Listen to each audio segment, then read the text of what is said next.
c'était pendant la campagne présidentielle, et j'ai trouvé un homme très lumineux, très engagé, qui savait aussi bien mettre les mots sur la souffrance de tous les sans-logis, de tous les mal lotis. C'est quelqu'un, donc, comme nous disons, de la société civile, et nous partageons cela. Ce n'est pas un homme politique de toujours.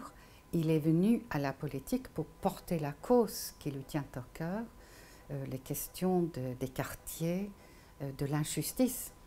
Le fait qu'en France, on se prive de l'énergie et de la créativité de millions de personnes parce que la France est un pays coincé, élitiste, où le pouvoir est confisqué. Et je pense que Mohamed, c'est l'antidote. On s'est connus au moment des universités d'été et on a eu je crois, après c'est à lui de le confirmer, mais je crois qu'on a eu un très bon rapport.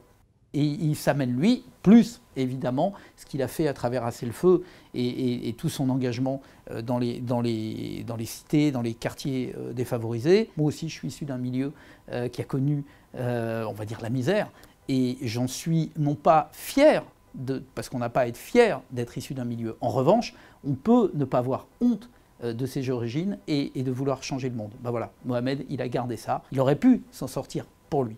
Eh ben, il ne l'a pas fait. Il a mis ses capacités au service aussi de la collectivité, des jeunes. Il a été éducateur. Il a voulu servir. Et ça me touche évidemment.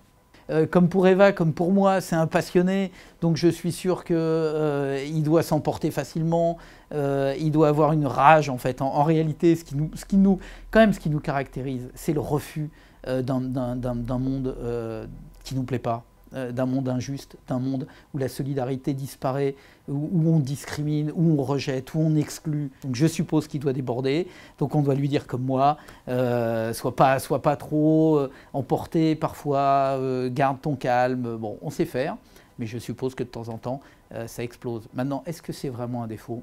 J'en suis pas sûr.